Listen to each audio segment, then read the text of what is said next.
Welcome, everybody, to another episode of Your Spiritual Journey. This is Dr. Bob, and this is the space and the place where we talk about things important to your soul.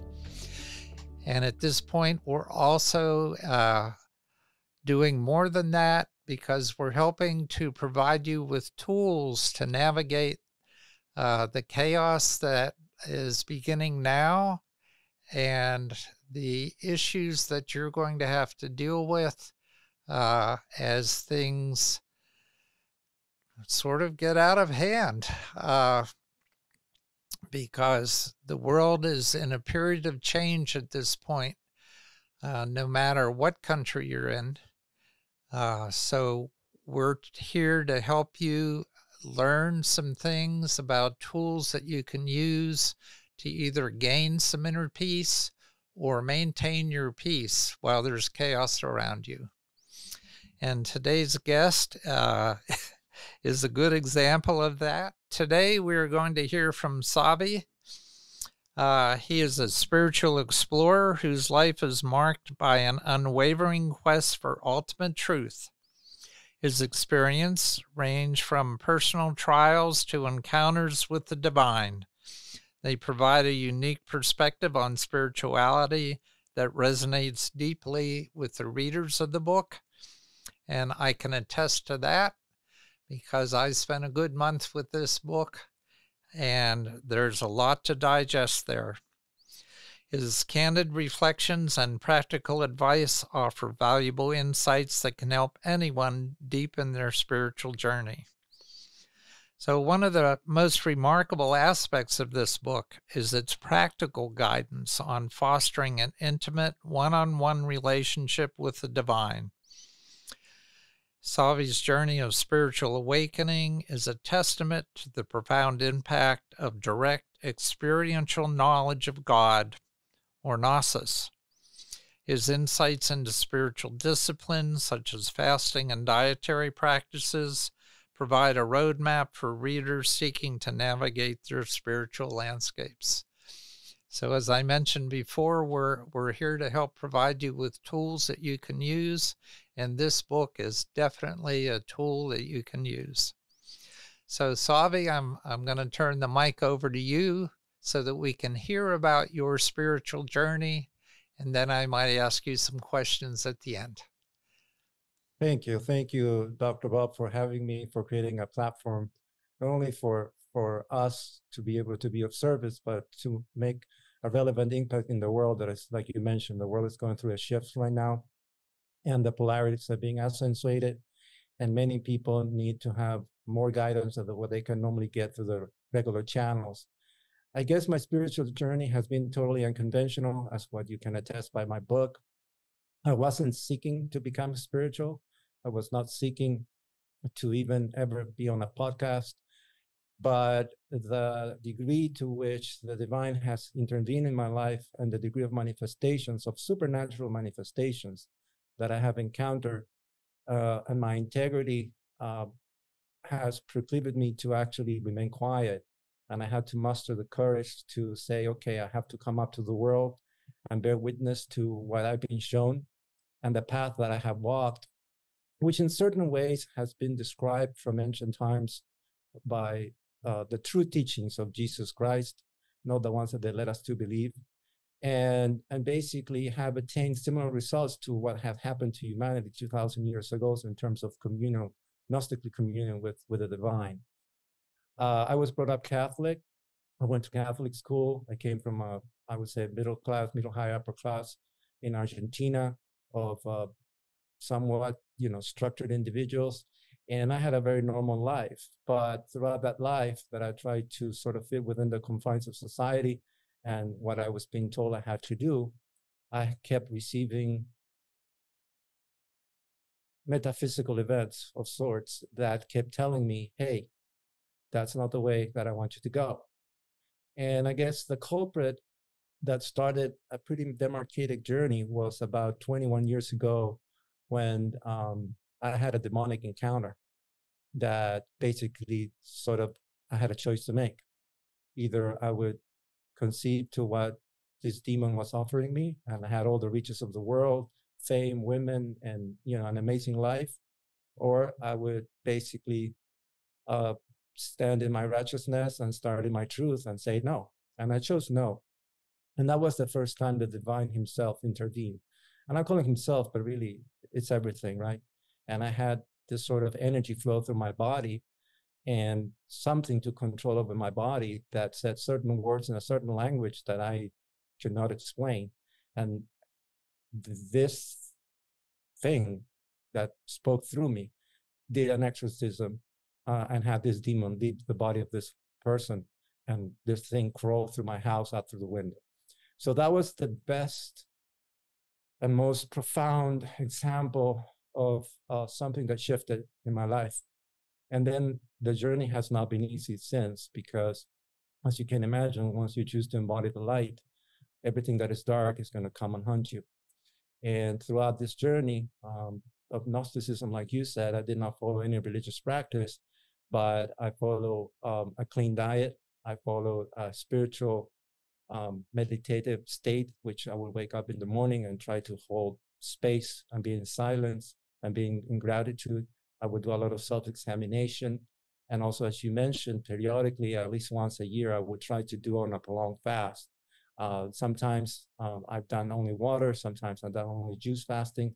But what I can tell your viewers and yourself, what has had the biggest impact has been leaving all manufactured or human-made products. In other words, eating mostly raw fruits, vegetables, nuts, and seeds, no oils, and try to stay away from everything that is man-made. And within 2 weeks of following that sort of diet, by the way, I'm not a doctor, so please, consult your physician. I am not responsible for your health. I'm just expressing what has worked for me and is my personal opinion. So I have reached higher states of awareness and consciousness. And within those higher realms of awareness and consciousness, the divine came to meet me with messages, with apparitions, and literally the most profound ones have happened in the last 2 years.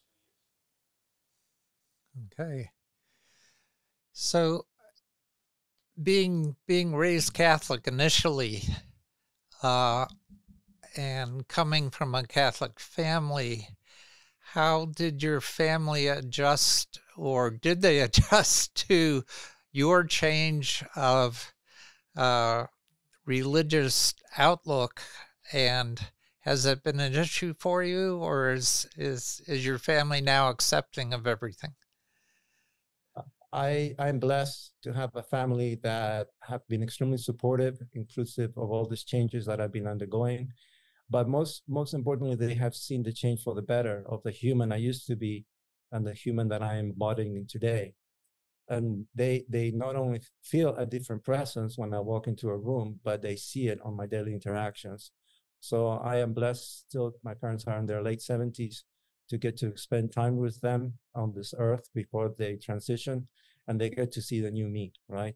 The new true me. Because what happens is when we're born, we are sort of like a blank slate, and then society, culture, family, even ourselves sort of encapsulate ourselves in an identity, which is not our true identity. And I think much of the spiritual path, regardless of your religious beliefs, and again, I try to be very mindful and sensitive of everybody's religious beliefs, because I'm not here to dictate the journey for anybody. I'm here just to be a witness and share what my journey was and what didn't work for me and what works for me and what results I attained by doing the later, right? And I respect everybody's opinions and I respect everybody's beliefs. So please don't feel offended by some of the comments I may make if they trigger you. This is the truth that I live. And all truth is subjective because we are all, sort of using filters. Our emotions are filters, our educations are filters, our senses are filters, right? And the only objective truth that I find was the divine. And it's not that I so much found it, but it found me, in the sense that eventually when I was done with the seeking and I was tired of finding paths to dead ends, that's when the divine showed up and say, okay, now that you finally stopped looking for it, let me show you what it really is. And I guess the secret to all of this has been the level of integrity by which I have lived my life. And I speak a little bit about that within the book, three levels of integrity that I realized or became aware of. and living a righteous life and having high degree of integrity and always trying to do the best for others and yourself, it's part of the path as well. But yeah, the easiest way to reconcile religion with Gnosticism, I just kind of came to this aha moment a few weeks ago, is that Gnosticism is the practice of the communion of the spirit, the divine spirit, and man and humanity. And all religious doctrines is the theory of how that needs to happen. But the interesting realization that I came to the conclusion is that every single religious text, everything that man considers the word of God, I don't care what religious it is, was written by Gnostics, people that have had firsthand experience with the divine, and then they realized how important it was to share with the world. And that's been happening since the beginning of time for humankind. And it's been a while, given the way society is structured and we live our lives and how the world functioned for the last 2,000 years, that humanity has gotten in touch with this aspect of themselves. I'm nothing special. What dwells in me dwells in every single human that ever walked the earth and will ever walk the earth. But I've taken up to myself to find out the truth. And on that quest for justice and truth led me to these results. Does that make sense? It makes absolute sense to me, having been someone who has had that connection as a surprise visit and an energy jolt with the message that you are more powerful than you know. And Indeed. And that message came through loud and clear, and I'm still discovering what that power is all about. So Amen. I identify with what you've experienced. I typically haven't shared my experience with others, unless it's just a small circle of friends. But now it's out there because I just said it. But there are just some things that when they happen, you don't feel that you can share with anybody until the time is right. Well, the time is right now, my brother, because I'm here sharing mine, and thank you for not leaving me alone in the front lines.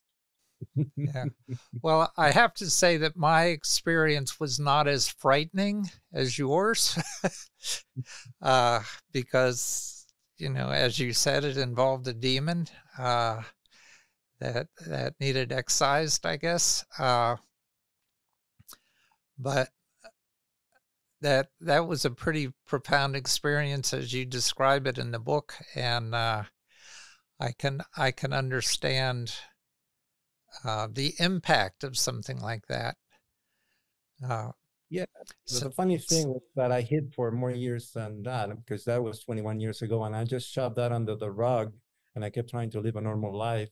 And then I don't know how much you read of the book, but then I had started receiving spontaneous channeling by people in front of me, or the Holy Spirit, or the Spirit, or whatever you want to call it, using that individual as a portal for me to receive information.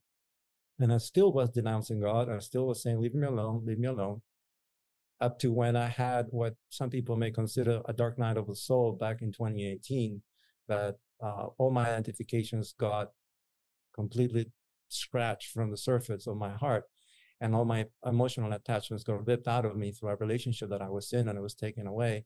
And that really forced me to confront everything that I was not confronted in my existence till that day. Who was I, what I was doing with my life, what is all these things happening to me, why these patterns continue to happen.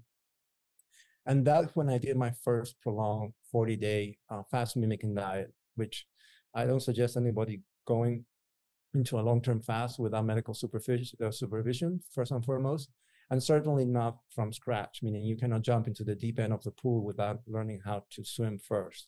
So I took until my matters to have a healthier body and a healthier life. At the time, I had not stopped eating animal products. I was still eating processed foods and cooked foods for that matter. So it was a novice in all of this.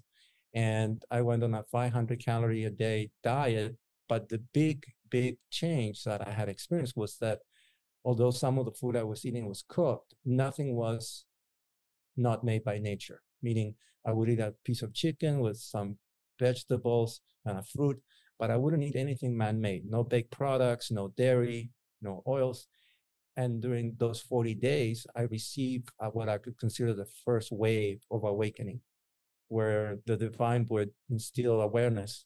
I would wake up at 4 in the morning, not feeling anything, but I would get all of a sudden ideas in my head that were not there before as to the nature of reality and who I was and the journey I was embarking in, to the point that well into that fast, I heard the presence of the divine like I did when I was 6, and it just gave me one command, and that was don't eat any more animal products. And from that day, I stopped eating animal products, and my journey accelerated. So clearly, there's a direct correlation between the spiritual level that we are at and what we eat and what we choose to eat. And the closer it is to what our natural diet is, or intended natural diet by the divine, the more that portal channel or communication channel opens, and the more information we can access, and the bigger and more expensive our awareness becomes, if that makes sense. So would you say that there's a frequency change in your body? There's in some spiritual circles, we talk about a higher frequency of your body so that you can tune in more to the frequency of the messages that are coming to you. One of the things I don't want to do in any of my sort of interviews is to speculate as to the things that I don't know. Being an engineer and have 2 master's degrees, I still have a scientific mind. And I think my biggest value of service to humanity is just relating the things that I know and the things that I've seen.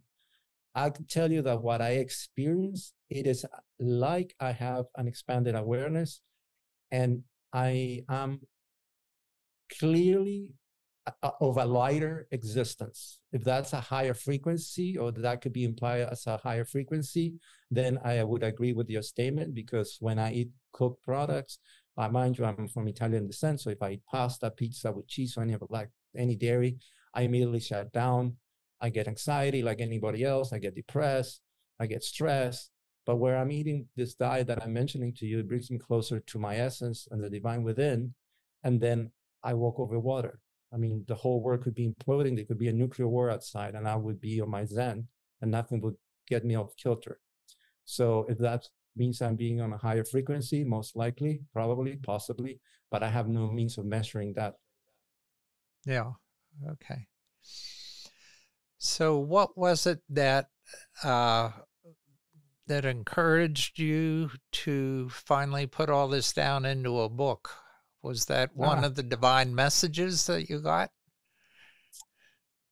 I think there's a time in every soul's life, or many lives or incarnations, where you realize the truth of everything by an act of grace, which is what happened to me 280 days ago. And we'll go into detail as to that experience.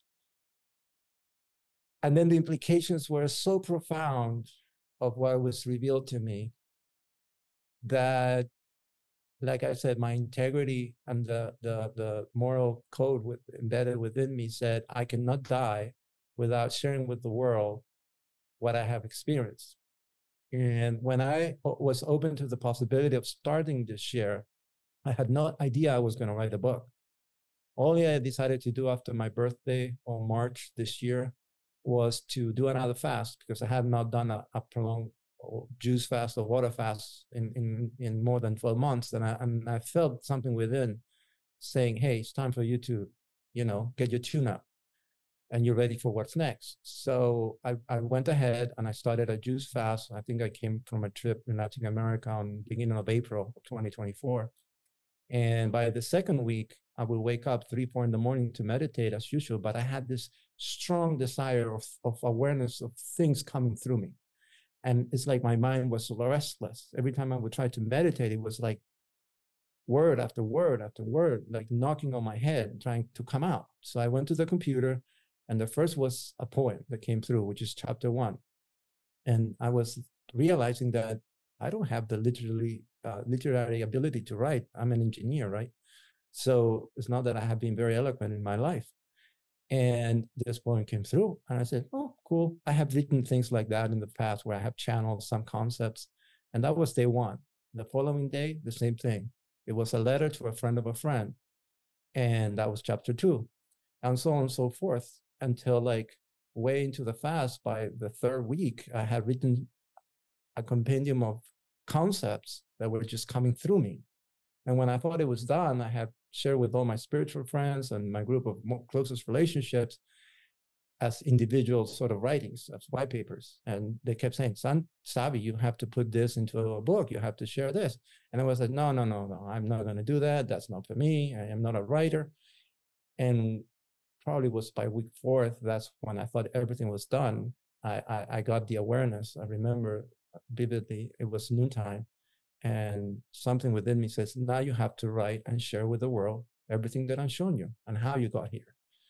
So for another week, the rest of the chapters of the books of my journey, as to all the apparitions, all the inexplicable events that have transpired since I'm 6, were the chapters that I interlaced between the other teachings.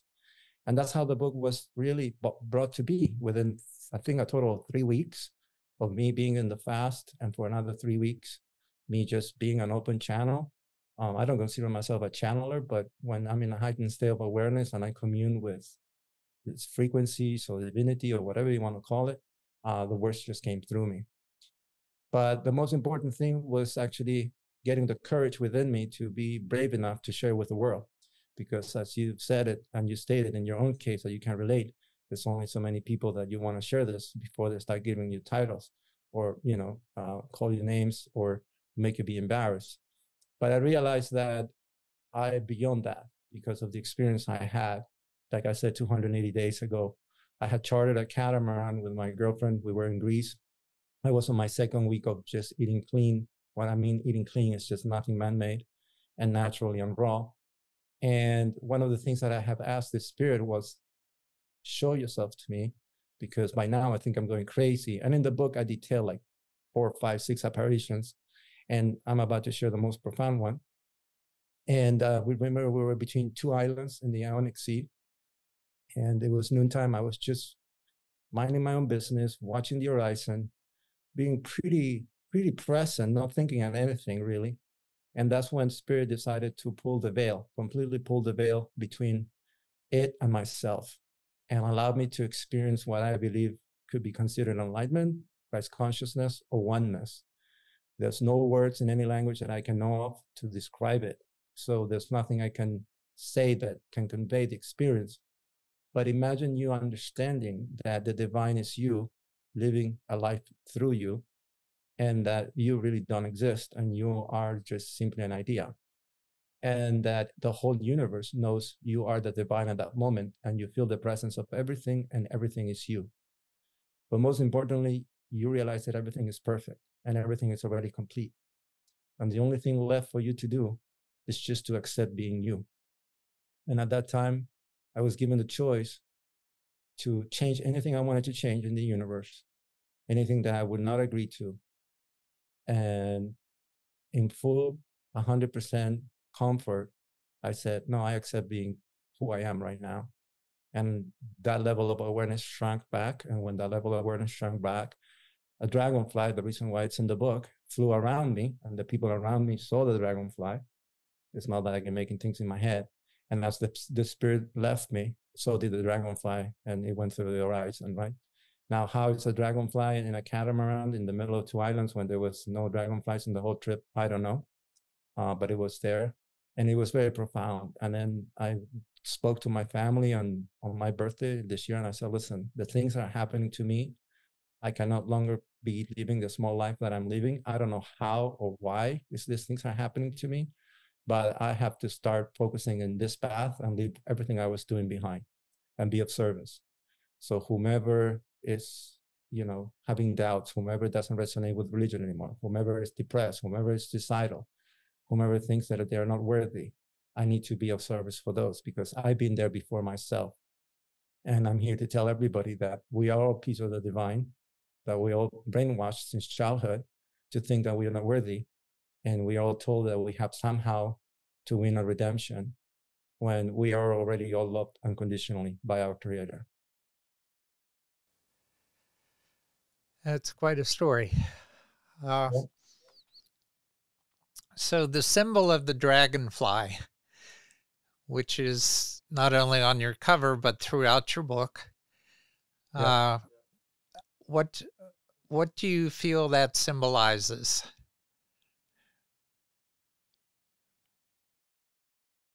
Rebirth and spiritual rebirth, according to all the research I was able to make. I make a bigger detail on the book, but primarily rebirth.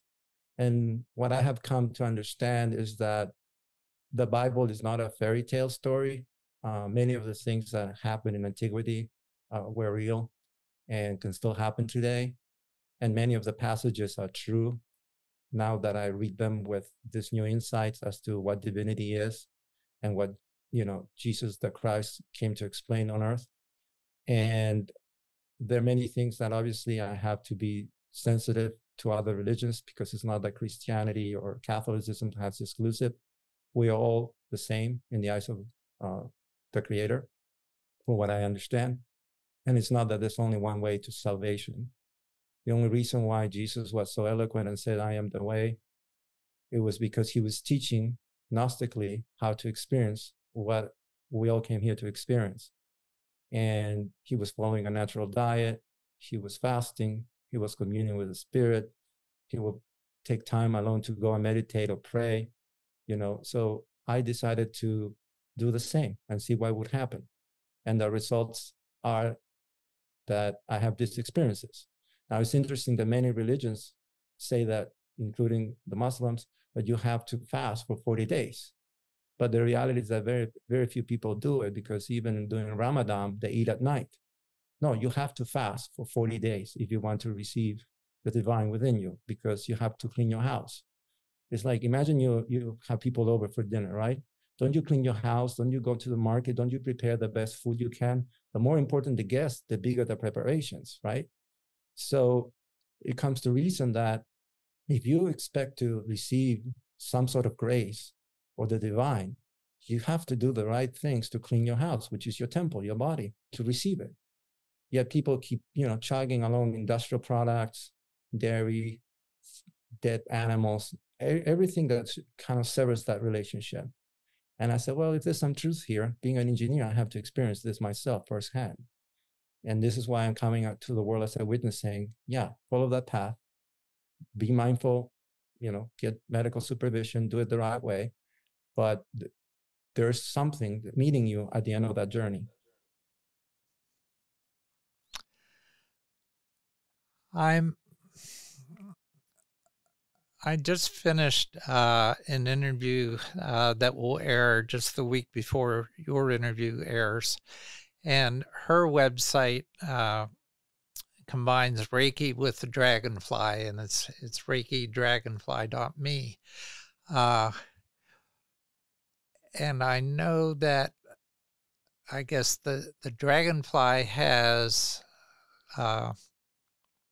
sometimes symbolized a spirit presence.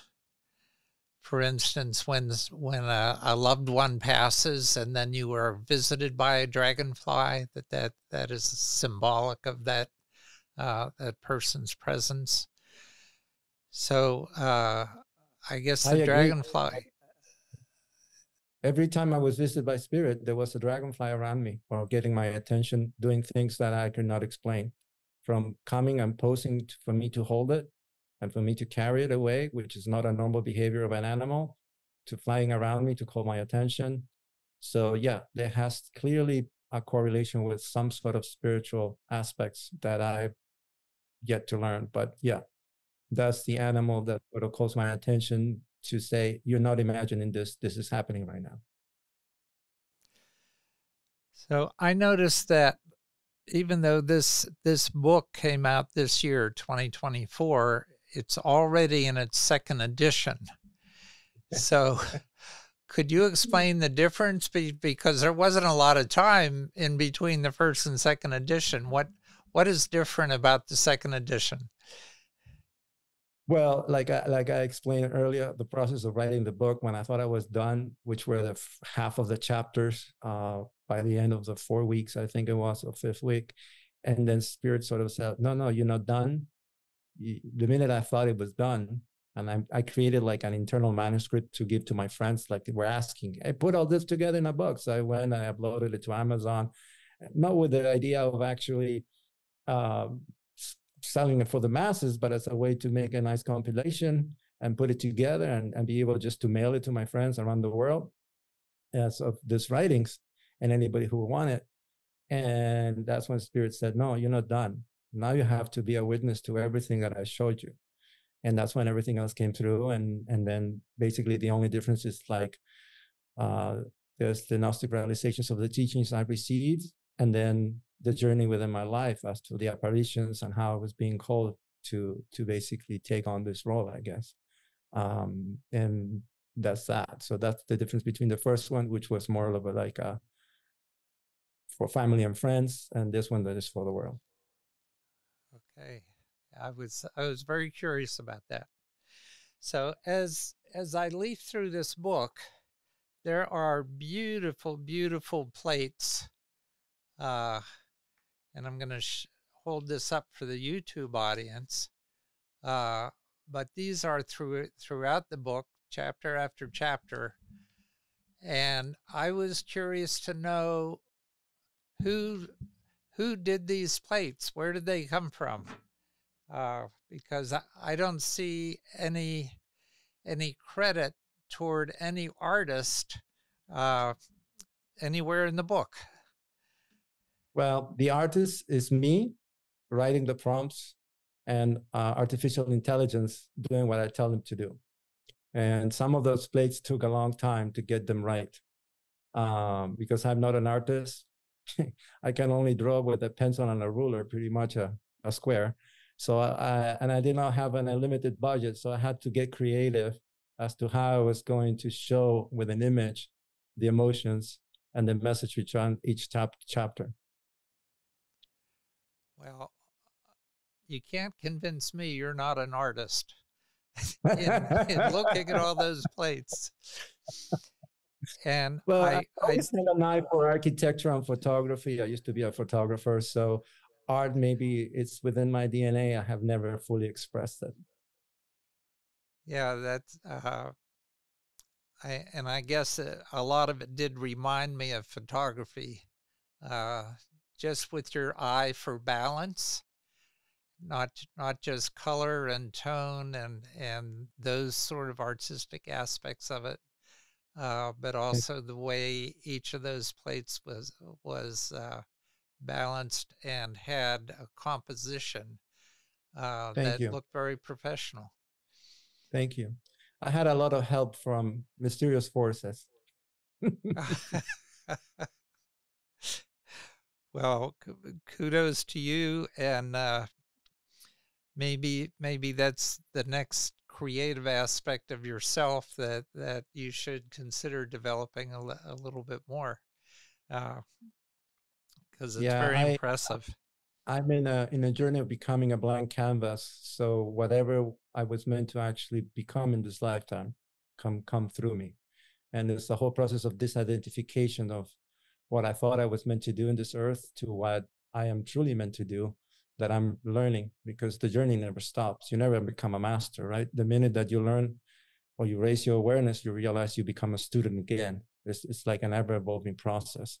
So in this journey, I don't know where I'm going to end up, but I am sure going to enjoy the ride.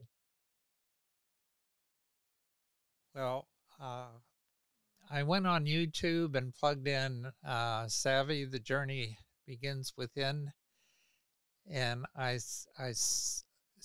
listened to you read one of your chapters while some of your artistic plates were on view.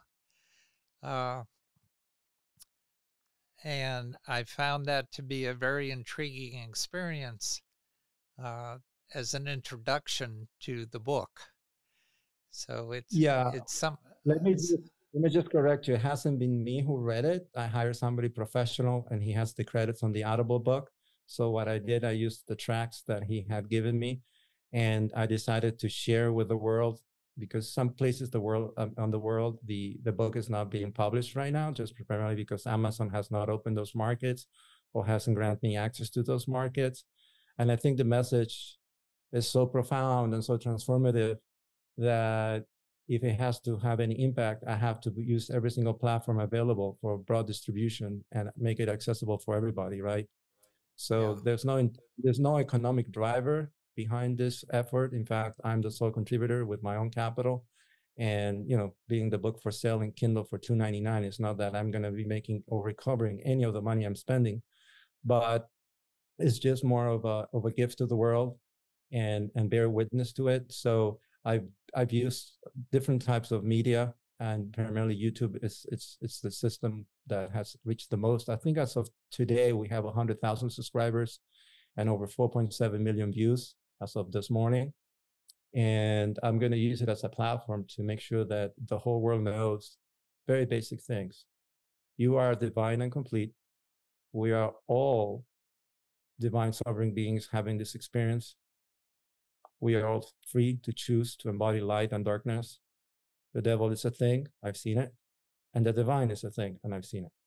And I think we all have to make our decisions, our conscious decisions, to start being a better version of ourselves. Not because we have to, not because people tell us to, not because society forces to. It's because we consciously choose to live a better life, to be righteous, and to embody the light. And that's basically the message. It's not so much about religion. It's not so much that I want followers, because I don't.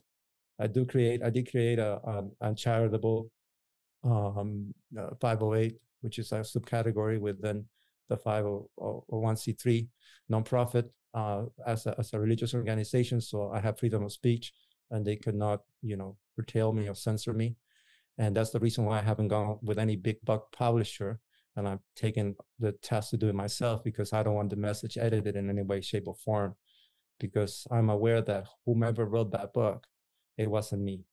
It came through me. So I have to honor that. And where it is perfect English, it's not perfect English, or maybe sensitive for some people, or some things may not be politically correct. I wasn't the author. I was just the channel. So I have to honor that.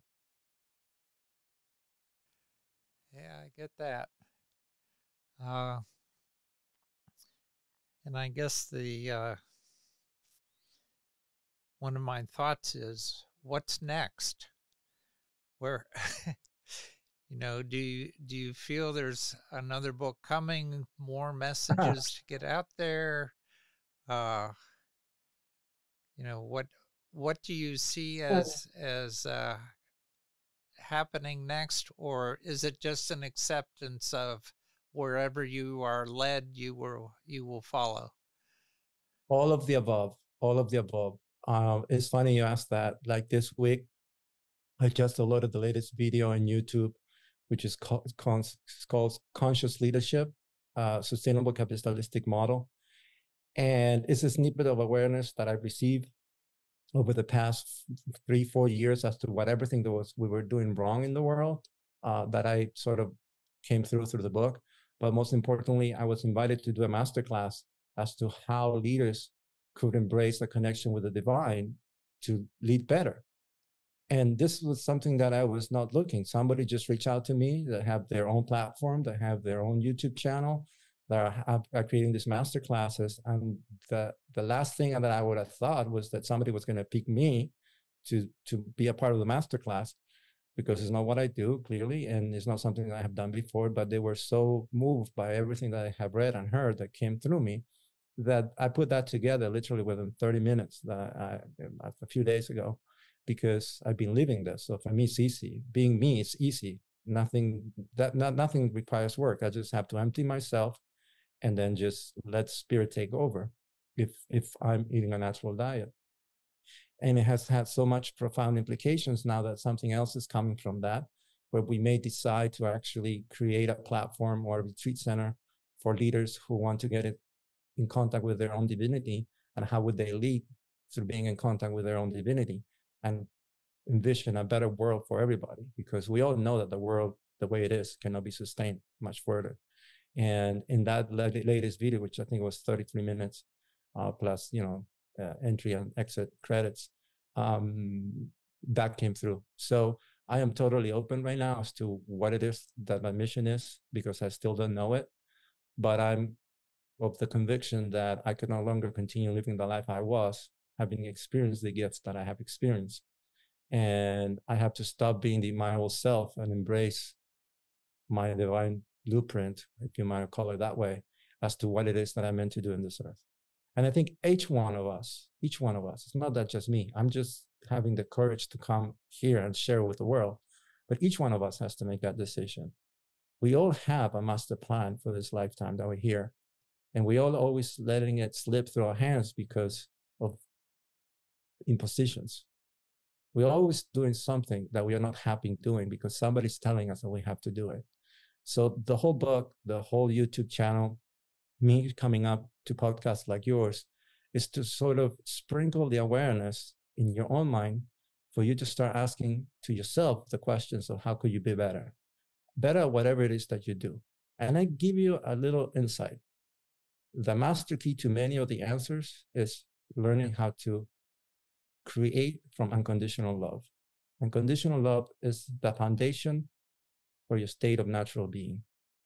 And that's one of the big lessons that we all come to this earth to learn.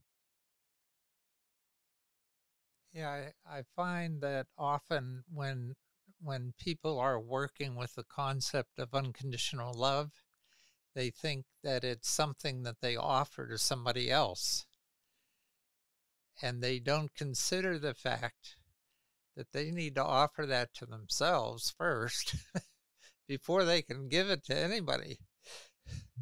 Are you inside of my mind? Are you reading my mind right now? Because the minute you said that, it's true. I mean, it's very true. The first lesson is learning yourself unconditionally, which is acceptance, surrender, and allowing yourself to be you, and being kind to yourself. Everything that you always seeked outside of you was what's missing within you that you had to give to yourself. So you are the person you were looking for. Okay, to always remember that. And once you master that, once you master to love yourself unconditionally, and you're comfortable in your skin with all your limitations, and you pamper yourself like if you were holding a 3-year-born baby, and you accept it as it is, then you can start sharing that with the rest of the world, right? So yeah, well said. Well, we're at the point of the podcast where I ask the guests to leave the audience with some words of wisdom. I think we just did, but we just did, yeah. If you would like to just sort of wrap up in your own mind what you would like to leave the audience with, this is your opportunity to do that. If you feel something within you calling you to explore the unknown, don't have fear, because fear is just false evidence appearing real. And behind every fear that you have, there's a gift awaiting for you. Okay. Audience, you've heard it first here on Your Spiritual Journey. So take what resonates with you, put the rest on a shelf until you're ready to deal with it. And until next time, this has been Your Spiritual Journey.